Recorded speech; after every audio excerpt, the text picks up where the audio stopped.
What is up, you guys? Welcome back to Me TV Reviews. I am your host, Mo, and tonight, y'all, we're going to be wrapping up based on a true story. That's right, y'all. This is going to be season 2, episode 7 and 8.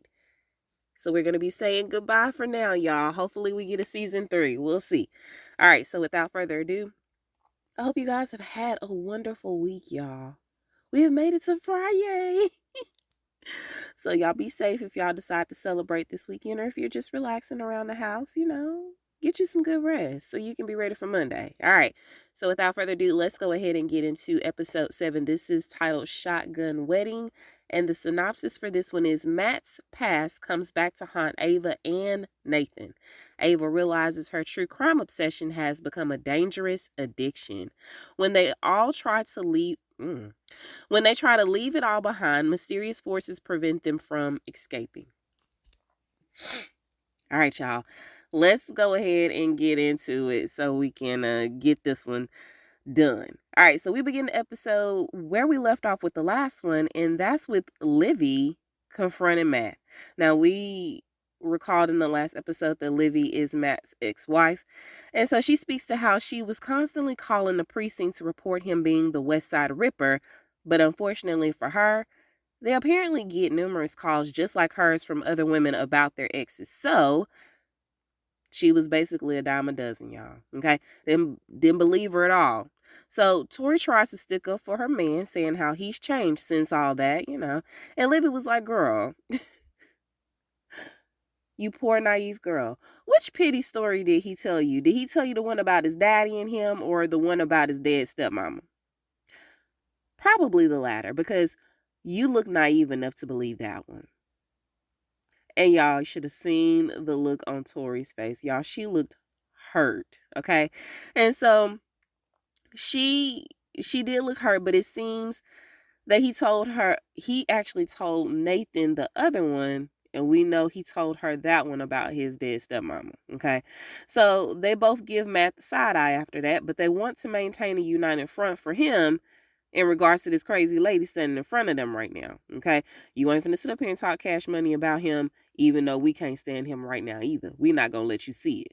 So Livy also is throwing digs at Tori and Nathan, courtesy of, all the stuff that Ava was telling her in confidence. Like, she was telling her about her husband. Now, I don't know what all she said to Livy about Nathan, but y'all, she was talking about, okay, how he was a jerk, how he was boring, this, that, and the third. And he was like, wait a minute, Ava, you got to tell me something. Nathan, you know you boring. Hush. So, Livy also brings up how Matt recently killed the detective because she asked him, because she asked him to. All right. And so she was like, I only came to you. And so I don't even know how they got to that part of it, because apparently she was running like some scheme on the detective, where she was trying to do like some credit card stuff, according to Matt. I don't know if she was trying to run game on the detective as well, but either way, her credit card scheme didn't come through. And so as a result, she ended up asking Matt to kill the detective. And so he swears up and down that he didn't do it for her. He did it because he wanted to. Old habits die hard. And so after he said that, y'all, then they was really giving him the side eye. And this is definitely a shock to Tori, for sure. And I think Nathan might have realized that he probably did this while he was on the phone with him. And so possibly a motive to go along with it, right? And so that's all thrown to the side when Tori stabs Livy through the chest from the back. Because y'all remember, she was still waving guns and all that stuff around, right? And so all of a sudden we see this knife come through her chest. And so immediately Tori pulls the knife back out and Livy collapses to the ground. And so now she's bleeding out, y'all. And Matt looks at Tori, and I don't know if he want to kill her or if he want to praise dance at this point, but he is definitely in shock. Like, you just killed my baby mama. What the hell? So then the laptop starts to ding. Y'all, it's the wedding officiant. They didn't. It is too much happening here. Okay. And so the wedding officiant goes ahead and gets the proceedings done, right? Just as soon as that credit card clears. We need to make sure that that goes through first. Okay. Before I pronounce you husband and wife, I need to see them dollar signs on my account. Okay. The transfer needs to be complete. So not only at this point is Matt a killer, but so is your wife.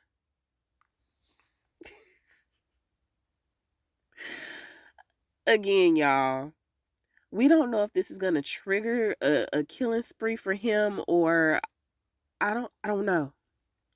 I don't know if he want to just kill her at this point. But either way, my main question is, what's gonna happen to his son? Where is the son gonna go? Because we know that Livy was his primary caretaker. So what are we doing? Now, everybody's still reeling from what just happened. Tori can't believe what she just did. And I was like, well, so much for a wedding, Matt, okay? He's finna get ready to actually call this off, but Tori reminds him that unless he wants to go to jail too because of what she just heard about the detective being ended, she now needs the spousal privileges as well. So wedding is still definitely a go. It's gonna happen. But how the hell we gonna get rid of this dead body and we still got all these guests in our backyard? Leave it up to Ava, y'all. Ava, when I tell you Ava tapped in, she was like, baby, let me put this hair up in a clip and I'm finna get to work. Ava got to work. She should go like professionally get paid to not clean up crime scenes or anything like that. But I'm saying, like, there's gotta be some avenue for her to financially gain, okay? Because the way her mind thinks in the heat of the moment when the pressure's on, I was like, Ava, okay, this works. And she's pretty good, like, on the fly when some other random stuff pops up later. So anyway, like I said, she put that hair up in a clip and she was like, baby, let me tell you what we finna do. So she tells them that she'll cause a diversion, okay, that will require all the guests to leave out the back. Now, the diversion that she decides on is her busting the pipes under her sink in the kitchen, which not only gets rid of some of the evidence, but this will also give them an excuse to rip up the blood-soaked floorboards, which is part of the evidence. So very smart thinking on her end, right? So now if they go looking for Livy and try to find like what happened here, they're like, oh, you ripped up the floorboards? Yeah, we had to replace them because we had a leak. So it wasn't just those particular ones, but the whole floor leaked, which is really smart. And so they end up wrapping up Livy's body in a tarp, and they're finna get ready to dispose of her body in a deserted area of a park, right? So Matt's not sure if he'll be able to pull off this job. I mean, that is his ex-wife and his baby mama.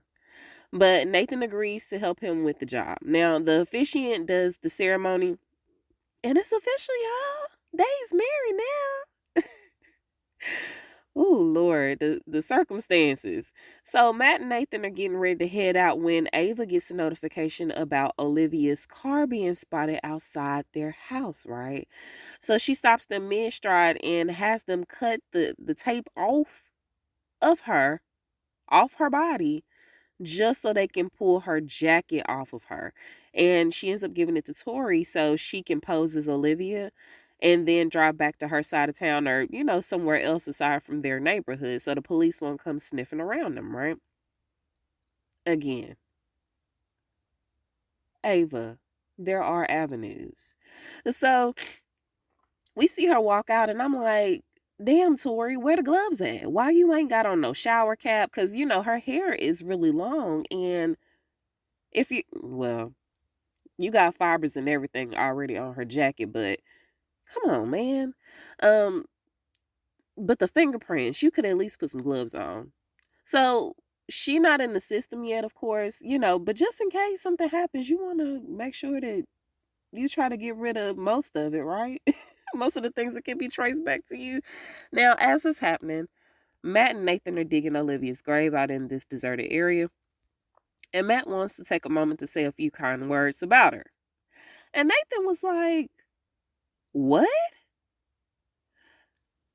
Nathan is incredulous at the fact that this man now has the audacity to say a few kind words about the ex-wife that he was trashing the entire series. Now you got something nice to say? Okay. All right. This is all one big lie. And Nathan has had enough. You've been gaslighting me this whole time.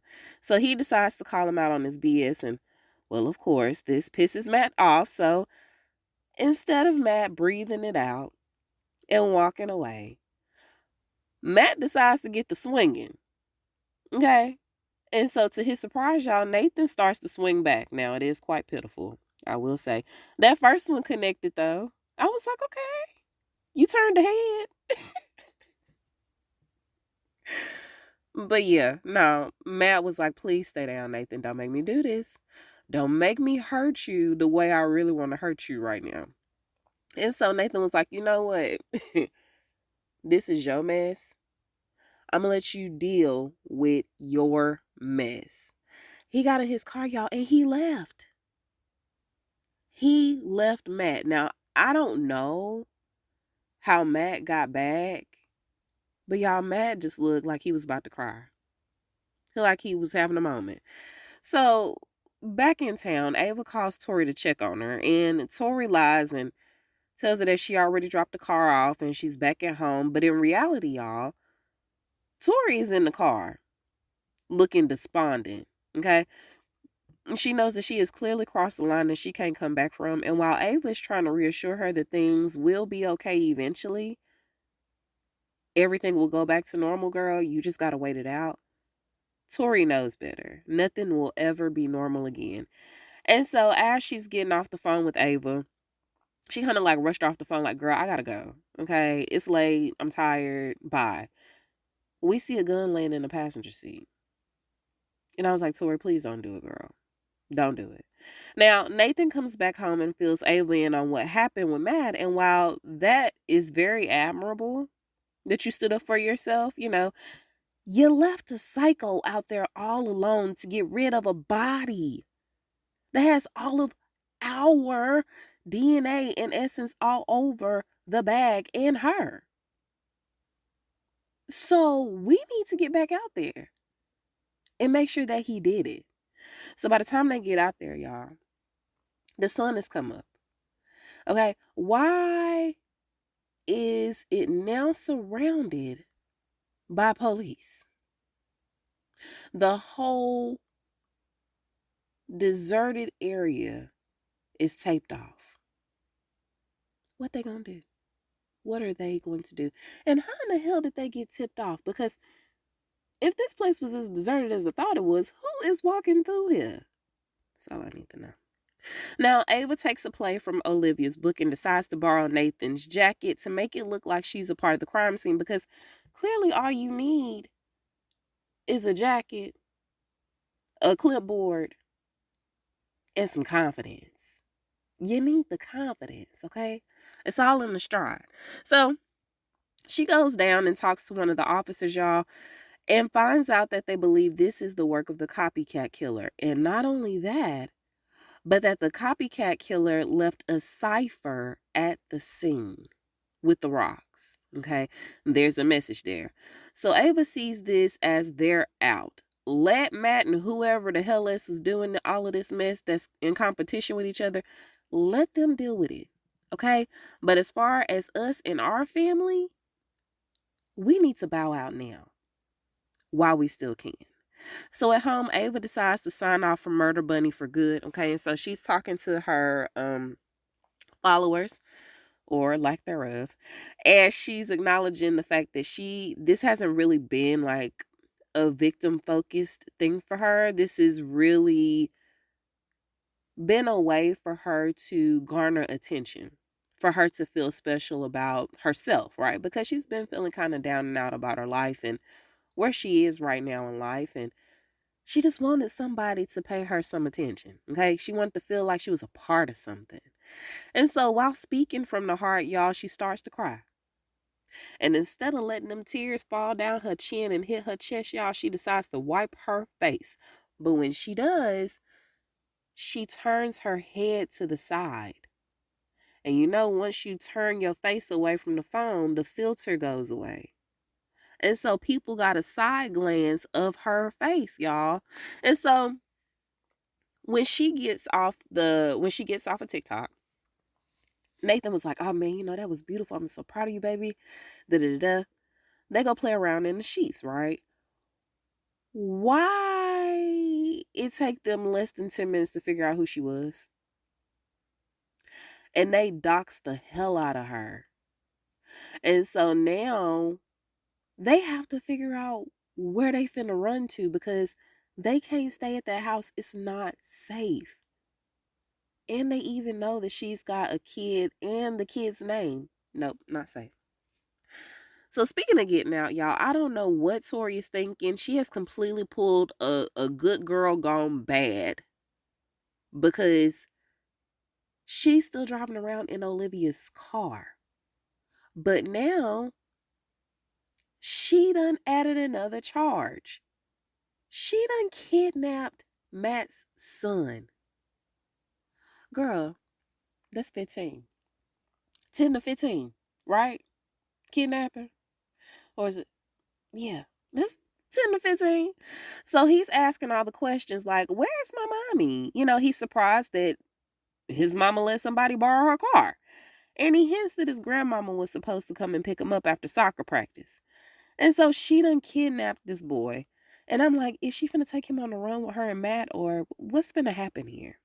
What's the plan, Tori? Because you just, y'all, she just running around doing stuff without no type of forethought. Now, Matt is at a diner when he receives a message from the copycat killer saying that they received his message. The game is over, or in game. They win. Now, through the doors walks his son Ollie, who is very excited to see his daddy. Okay, he kind of look like him. Now, he does have some Olivia tints to him. Well, no, he looks more like Olivia, actually. Anyway, so he's excited to see his daddy. And he returns the sentiment, y'all, but is looking at Tori like, what the hell? And I really can't read the look on her face either. But at this point, I don't know if she's bringing him there to say goodbye to him or, like I said, if they're taking him on the run with them. Now, as that's happening, Ava and Nathan are headed to go pick up Jack from Serena when Serena calls Ava out for being Murder Bunny. Now, Ava gives her the psh, psh, psh, psh. I'm running out of service. I'm running into a mountain. I'll call you back. Click. I was like, but you still finna go see her. So you still finna get confronted about being Murder Bunny. Ava, make it make sense. Okay, you are really good when the pressure is on, but when it's not a lot of pressure, you don't do so well. So, anywho, they're finna get ready to go pick him up, right? So they can end up heading to a safe house. Now, Nathan is supposed to be trying to lock down the Airbnb at this point, but as he's doing this, Ava keeps looking out her rearview mirror and she notices that this Range Rover has been following them for quite some time. Now, to confirm her suspicions, she tries to lose them, but ends up driving right into a dead end. Her plan was so close. So they're not sure who it is. It could be the FBI, could be the copycat killer, maybe an angry TikTok fan. They have no clue who it is, y'all. Turns out it's actually none of the above. Instead, when they get out the car, she fans out for a second because she knows exactly who it is, y'all. It's sisters in crime. But they're not there to talk about Murder Bunny. And so, y'all, Ava was like, are you here to talk about Murder Bunny? And they was like, no, that's an awful amateur name, by the way. But no, we're actually here to talk about based on a true story. Seems like one of their listeners has had a little bit too much time on their hands and was able to actually compare and connect the speech pattern of Murder Bunny to the anonymous host doing based on a true story. So they proposed to Ava and Nathan that they can either sit down with them to do an interview or they can get turned over to the police. Whatever fits your fancy. So, of course, they decide to do this interview. And I was like, damn, the things that people are willing to do for clicks, you are literally going against your moral compass to do the right thing for the victims when it's supposed to be victim driven. Instead of turning them in, you decide to sit down and do an interview with these people. So, to stay out of jail, of course, they agree to this interview. But once they get to the studio, right, the sisters have zip tied them to chairs. And so they tell them that they're going to go get the audio all queued up and all of that. And they'll be right back to start the interview. So as they're sitting there, Ava and Nathan are discussing their dilemma and like what they're going to say during this interview. Nathan is like, oh, we're not going to give them anything. We're just going to give them a few, little sound bites or whatever. And then they'll be on their way. And so she was like, cool. Y'all, why, when they're having this conversation, they don't even have the inkling to look to the left and to the right of them? Because if they had, they would have saw the sisters in crime getting slaughtered in the producer's booth by none other than the copycat killer. Yo, the copycat killer done got in the studio with them, slaughtering them. Now, after they get done, the copycat killer comes over to the mic and says that they've been killing to talk to them and proclaims that Ava and Nathan are going to be their next victim. And that's the way that episode ends, y'all. What have Ava and Nathan gotten themselves into? A hot mess. A hot mess is what it is. So we'll go ahead and start on the next episode. This is season 2, episode 8, titled This Week's Guest. So the synopsis for this one is Ava and Nathan find themselves on a game show with deadly stakes while Tori and Matt are on the run from the police. Now give me a second to cue it up, y'all. All right. Y'all ready to do it? All right, let's hop in. So we begin this episode with Matt encouraging Ollie to pour as much syrup as he wants onto his fluffy, delicious looking pancakes, y'all. Them pancakes looked really good. And so as he's doing that, he tells him that he's finna go talk to his mommy's friend because she didn't tell Ollie her name. She just told him that she's his mom's friend. So he goes to go talk to Tori. And it was just as I suspected, y'all. Tori has come up with a bright idea to kidnap Ollie and bring him along for their adventure wherever that may be. All right, maybe it's Mexico, maybe it's the islands, who knows? But Matt doesn't like this idea, not one bit, okay? But he was the one that told Tori that the grandparents were the absolute worst. Now, we don't know if he was lying or not, but she believed him, right? That's the naivete of youth. So, anyway, they're there now. It's too late to turn back. Now, unfortunately, they may be running out of time to make a decision because as soon as they're having this discussion, an Amber Alert goes out. Okay, so everybody's phones is going off. And then Tori, was trying to shrug it off like, oh, whatever. And then they look up at the TV to see Ollie and Matt's pictures plastered all over the news. Yeah, y'all gonna have to come up with something quick. Speaking of quick thinking, y'all, Ava and Nathan are trying to say their final goodbyes to each other when the copycat killer cuts into their convo from the studio and was like, yeah, no, that's boring. Okay. Nobody is ever going to subscribe to this podcast, let alone sign up for the Patreon if y'all keep talking like this, because this is just making me go to sleep. So they've decided to play a game with them, right? We're going to play a little game. And we're going to garner some, some views, some clicks, some listeners. And if they know enough about serial killers to win this twisted game, then they'll be let go. Now, Ava is real skeptical about that, okay? She believes that whoever's doing this is just toying with them and stringing them along just to kill them anyway, okay? And so she starts to talk all this cash money on how she believes this all just stems from whoever this is doing this being bullied and being rejected when they were younger in school.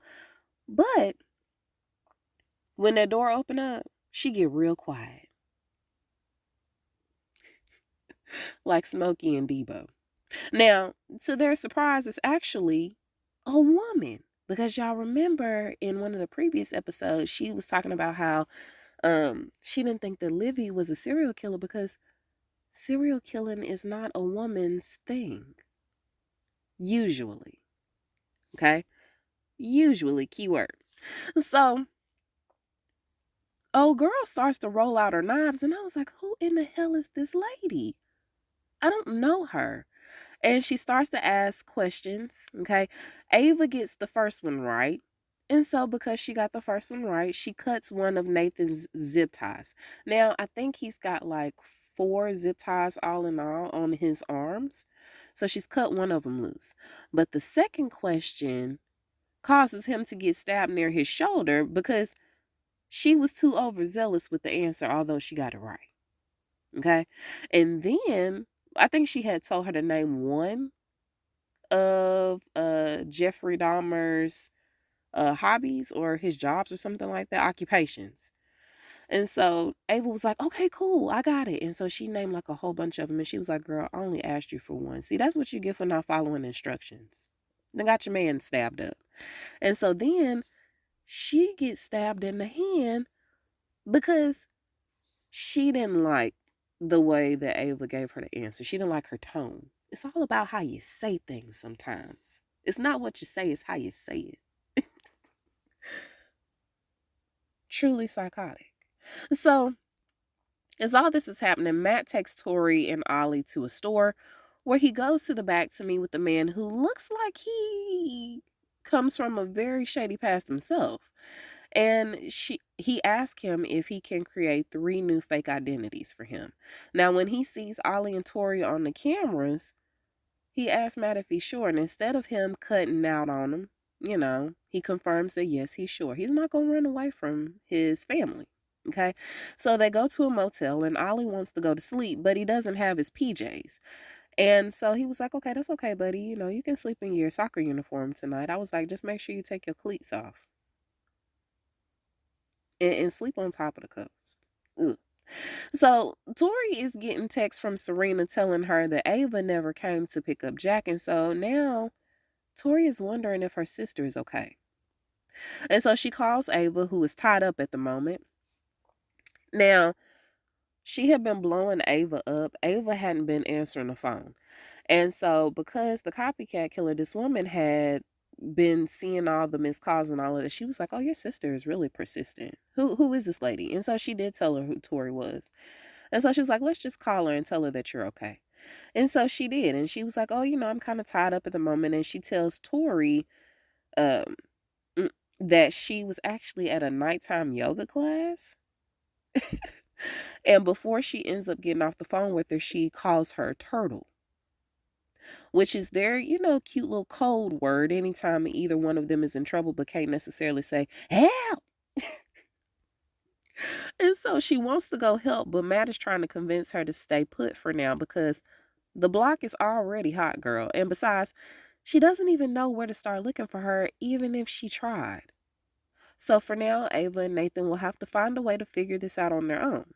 And I would have thought with her being so protective of Tori, that they would at least have their shared locations on their phones.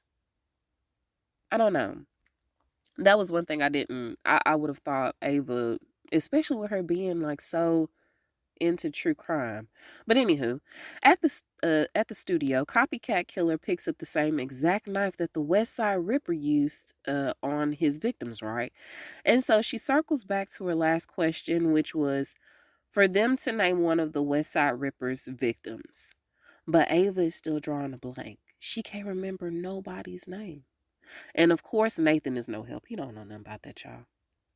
And so Ava was like, wait a minute, you met her. You met one of the victims before. So the copycat killer makes a remark to the audience about the sponsor of the show being Snowball. And it all clicks for Ava at that very moment what the copycat killer's motive was in the first place. The copycat killer was knocking people off who profited off of true crime, which then jogs her memory of one of his victims' names, Chloe Lake.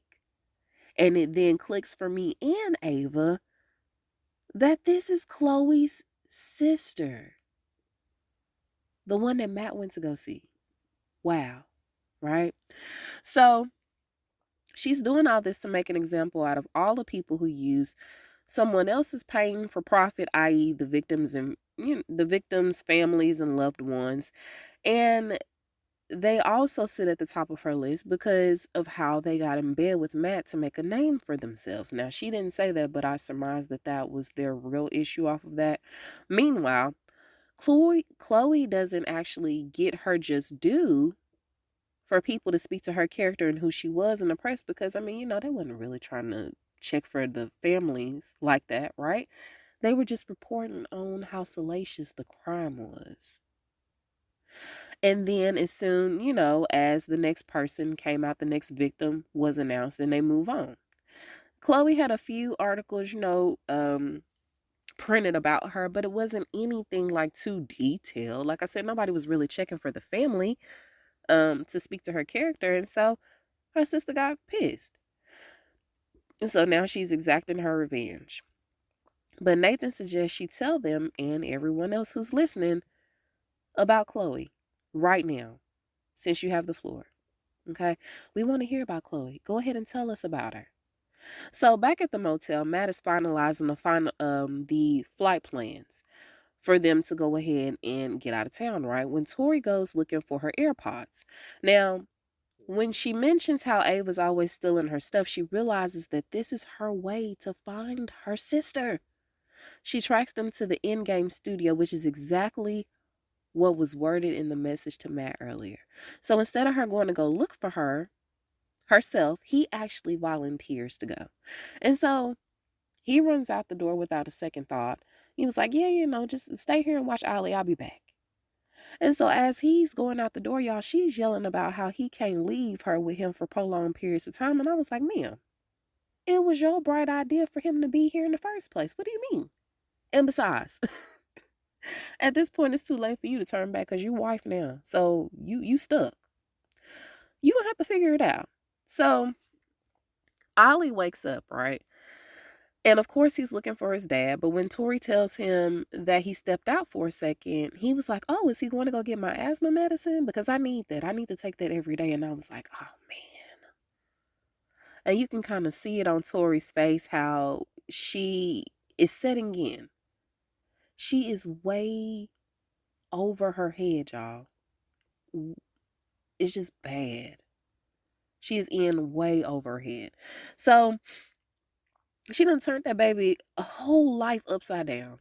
And he don't even know about his mama yet. He don't know what happened to his mama. So back at the studio, Chloe's sister is sharing her fond memories of Chloe. And I don't know how long she was talking, y'all. But they did clips of where she kept talking and talking and talking, okay? And so while she's sidetracked, Nathan is able to get his free hand on one of the knives to start working on cutting himself free, right? Or at least the tip. He was able to get his hand up on the table a little bit. And so he starts to cut himself the other zip tie that's right there, right? And so she pauses in the middle of a memory.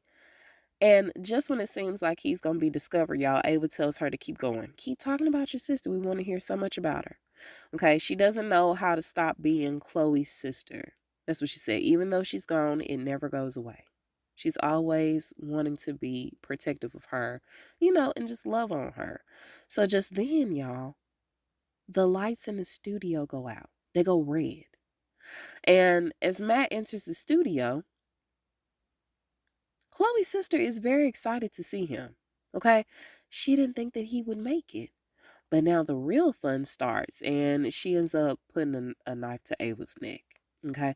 So Matt tells her that he's got a car waiting outside with a bag full of money. She can leave before the police get there. But she declines it, right? So he asks her, what do you actually want then? I mean, you got money, you got the notoriety. You got me to say that you're sort of kind of better than me? Okay, you got me, girl. What do you want? And so Ava tells him all she wants is to not be ignored, to tell her sister's story. And you did that, girl. See, look, yay. Chloe, she was an awesome person. And there's money waiting for you in the car. Girl, if you don't get out of here, go. And so she decides to take him up on his offer, but not before she takes Ava out. Why am I going to call her Eva? Ava out. So she starts to go in like she's finna get ready to kill Ava, right? And Nathan hits her with a very sharp object, knocking her out cold, okay? Or a heavy object. And so Tori winds up dropping Ollie off in front of the police station as all that's happening at the studio, and gives him the instructions to just walk in and tell them his name, okay? And they gonna take him home. And so he was like, girl, are you gonna be able to go home? What's gonna happen to you? And she was like, I'm going home. I'm gonna go. So he does as he's told, and she calls Ava and simply leaves the message turtle for her on a voicemail. Now, I'm so glad that Tori finally came to her senses to drop him off before it went any further. But now I'm curious if, when she said turtle at the end of that message, if she meant that she's in trouble also. Well, we know she in trouble, duh. But I don't know if she meant that she's in trouble and she's fleeing for her own safety, or if she's finna try to come and help Ava. So, speaking of Ava, at the studio, Copycat Killer is still knocked out. So Matt puts on gloves and grabs the hatchet like he's finna get ready to end her, right? He's finna get ready to take her out. But then he tells Ava and Nathan that he's tired of running and trying to be something that he's not, okay? He has decided to turn himself in, and with that, y'all, he hands the hatchet over to Nathan. Mind you, he got these gloves on. Okay, so before they head out, they double check to make sure Matt is sure about his decision. Okay, are you sure? You positive, Matt? And he was like, yeah, I'm good. I've come to terms with it. I'm at peace with my decision. I'm ready to be a better person. I'm ready to turn myself in. Now, somehow, some kind of way, the hatchet got placed back on the table, and they open up the studio doors and, of course, are swarmed by law enforcement. Now, I rewound it a few times just to make sure that my eyes wasn't deceiving me, y'all. But I didn't see Matt behind them when they opened up the doors. So the police check and clear the place. But then when they get to the part where they were in the studio, Chloe's sister is gone. She pulled a Mike Myers on us, y'all. She's missing. But there still is the hatchet. And there's a ton of blood that's been left behind. Now, they immediately go to place Nathan under arrest as we see several scenes throughout the season replay in his mind. Y'all, this was all an elaborate setup, it seems, okay, by Matt. He's been stringing Nathan along this entire season. That way, if something were to happen, it would get pinned on Nathan. Or at least to ensure mutual destruction if Nathan decides to snitch, right? So, the scene where he asked him to store the stuff in his storage, I told y'all that was going to come back to haunt them. We also see him placing his prints on the murder weapon, him being at the crime scene where they dumped Olivia's body, and him helping him with that. So they place Nathan under arrest. They put him in the back of a squad car as Ava is screaming and she's going to get him out. Okay, now elsewhere in a secluded location, y'all, copycat killer, Chloe's sister, finally comes to, but she's tied down in a chair as Matt comes into view telling her that they've got a lot to discuss. And that's the way the series ends, or the season ends. I hope they get another season, y'all. I'm curious as to how Nathan is going to get out of this one. I was like, Nathan, come on, man. You are so gullible. I don't understand, y'all. I am not that desperate to be somebody's friend. You need some more people in your life, Nathan. Now, the questions that I had at the end when I saw that, I was like, where's Tori? Did Tori leave with Matt or did he leave her behind? And is he still in the country or what? Because he had that bag of money. Where did he go? Now, not saying that Chloe's sister and Tori are dead ringers for each other, but I mean, we got fake IDs, so yeah, they can get out the country. And how are Ava and Nathan gonna spend this for him to get out of jail? Okay, Serena better get paid a hefty tip for watching Baby Jack as long as she did. She had him the entire season. Except for when it was time for like mommy and me lunches with Olivia. Y'all let me know what y'all thought about it, okay? I actually enjoyed this season. It did start off kind of slow, but I enjoyed it. Y'all let me know what y'all thought about it, okay? You can reach me at Me and You TV Reviews on Facebook and on Instagram. You can also reach me at My TV Reviews Podcast without the S on the end at gmail.com. I love y'all, okay? And it was recently brought to my attention, shout out to Tennessee. I don't know what's going on with I don't know if it's just Spotify, I don't know if it's Apple too, but y'all, where is everybody at? Now, I know that sometimes it kind of slows down, okay? Podcasting has its ebbs and flows, okay? But we had a consistent number and no, it's dipped way below. So just trying to figure out what's going on. Now, if y'all have any other show recommendations that interest y'all, please let me know. But she had mentioned something about Spotify um going to like premium. I think my podcast is a premium feature. Now I don't know how it works because I've always had premium for Spotify because I like to do like my own playlists and stuff like that. So I've had it for a really long time. So I don't know how it works if you're doing it for the free. But just let me know. Let me know what's going on. Y'all know how to reach me. Okay. I love y'all. I hope you guys have a safe weekend. And until we meet over the airwaves again, I am Mo and I will talk to you guys soon. Bye.